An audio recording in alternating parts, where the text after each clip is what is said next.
Hi, I'm Paola Santana, Strategy Officer for State Policy at Lumina Foundation. College affordability and meeting basic needs is an issue that's challenging for millions of students throughout the nation.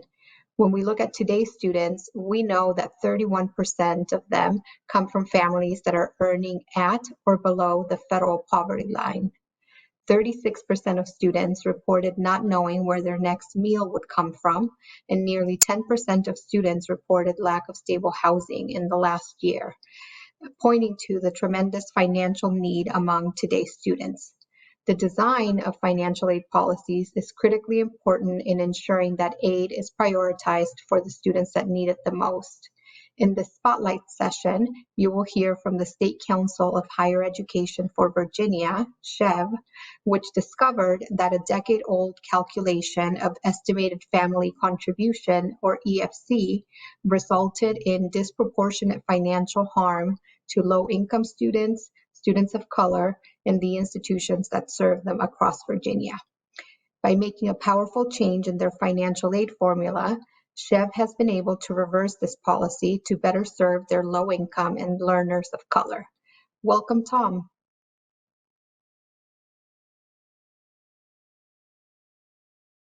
Well, hello, my name is Tom Allison, and I am a Senior Associate for Finance and Innovation at the State Council of Higher Education for Virginia, or SCHEV. I'd like to thank the Lumina Foundation for the opportunity to speak with you today at this virtual policy retreat.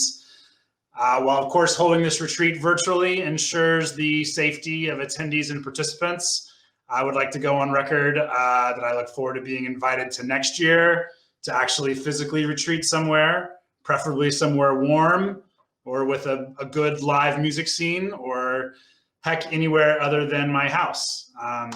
But still, good to be here. I'm here to talk about a comprehensive review of Virginia's financial aid system conducted by myself and Lee Andes, SCHEV's Associate Director for Financial Aid. And there are a lot of interacting dynamics and wonky details that I won't get into today, but instead, we thought it would be best to hit some highlights and identify lessons learned that might be applicable to other states. So I encourage you all to check out the paper, and the link is here, or at least check out some of the media coverage about the work.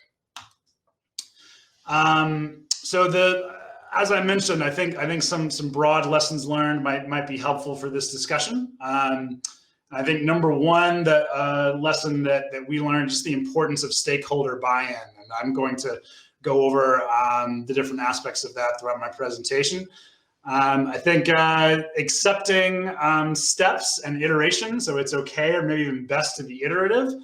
And then thirdly, and perhaps most importantly, is to check your assumptions and the importance of being able to visualize what it is you're looking at. So for some context, and context is very important, and so Virginia has a decentralized financial aid system. We don't receive students' FAFSA forms directly or determine award levels, and SCHEV is a coordinating board, and as such, we make recommendations on how to fund financial aid through the budget and analyze policies impacting the system. We also collect and publish a lot of data about financial aid in Virginia. But our system is relatively generous for undergraduate need-based aid. The General Assembly funded this system at $223 million in the 2019-20 school year, and that's an average award of about $4,300 per student. So that investment puts Virginia as definitely a leader nationwide, and we believe contributes to Virginia's high graduation rate and relative high position in national rankings.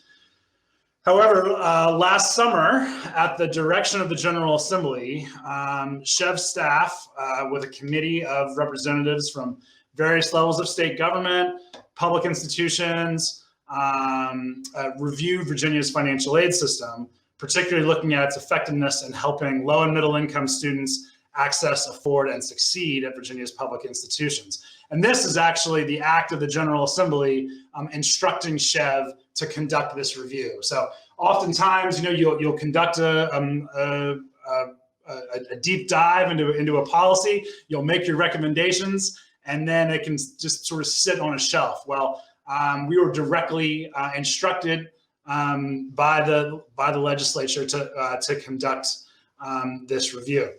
And I really want to give a lot of credit to Lee Andes, who is just an expert in Virginia financial aid, but he also brought together a lot of these groups that I just mentioned, whether it's around Capitol Square or our institutions and the financial aid leaders there.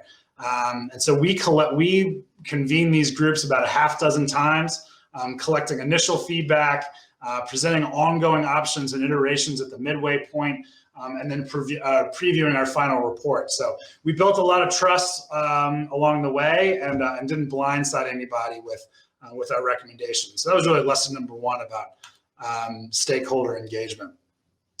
So just a little bit more on the context of how financial aid operates in Virginia. Traditionally, SCHEV based its budget recommendations by calculating the unmet need of the students at each institution, always trying to push down the financial need at each school. And that need was calculated with this formula. Unmet need is equal to the cost of attendance, or COA, multiplied by a discount of 70%, minus the expected family contribution, minus gift aid. And these calculations were traditionally run through a virtual portal of the SCHEV student database. Now, there are advantages of this method, primarily replicability and reliability. What you ran last year, you will run it the same way this year. But what you gain in that replicability by running it through this virtual portal, we sort of lost in vision and flexibility. And so you can't see the student records if you're basically running SQL code off the database. And I like student level data for the same reason I like country music, which is the stories. And you can really learn a lot of stories by looking at the individual student records. And so we don't know every aspect about a student's life and their challenges in these data, but once you start piecing together a student's family size, their path through college, their background, their race and ethnicity, their age, there are a lot of stories to tell. So it's important to hold these data up to the light, turn them upside down, and see what you find.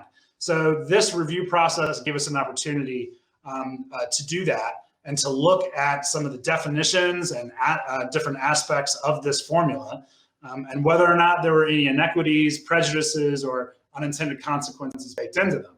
So this review gave us an opportunity to do that. So in order to check those assumptions, but also to add the vision that we thought was so important, we created an extract of about 198,000 student records for the 2017-18 school year that was readable in Excel. And that allowed us to really hold this data up to the light, change it around, and look at different aspects of financial aid in Virginia. So one of the first things I did as an analyst was try to repeat and replicate the results from the virtual portal that produced the unmet needs. So that's one of the basic foundations of the scientific method is replicability. So the first thing I wanted to do was try to replicate those virtual collections. But I struggled. My results for unmet need were consistently too high. So what's wrong here? Well, I checked the variables in the extract and noticed a different field, different column in the spreadsheet called TFC new, and it was right next to EFC. And the values of TFC new looked very similar to EFC for most students, but not all. So I ran some crosstabs by a few different cohorts and found the difference between TFC new and EFC was most significant for low-income students. So I got up from my desk and I walked down the hall to talk to Lee. And this is how important it is to have institutional knowledge with someone like Lee at an agency. And he explained how the council determined in a previous iteration about 15 years ago that all students had the opportunity to work and thus contribute to their education. So no student should have a zero EFC. So they created this new field, TFC new, which ensured that all students had a minimum of $700 to $1,000 than EFC. And Lee had wanted to address this problem before, but hadn't had the opportunity. So what does this mean? to use this, what we eventually referred to as the EFC glitch, to use TFC new and EFC. Well, this meant that our formula determining student need, which remember drives our funding recommendations, added $700 to $1,200 to students' EFC, but only for students with EFCs below a threshold, so only for low-income students. And the problem, of course, is that by inflating a student's EFC, their individual need was deflated, and therefore an institution's aggregate need was deflated as well. So for a single year, we were undercounting student need by $31 million just by this, the EFC glitch. But of course, not every institution was impacted the same. Students enrolling higher numbers of low-income students were adversely impacted. And of course, our historically Black colleges were adversely impacted, where over half of their students have a 0 EFC.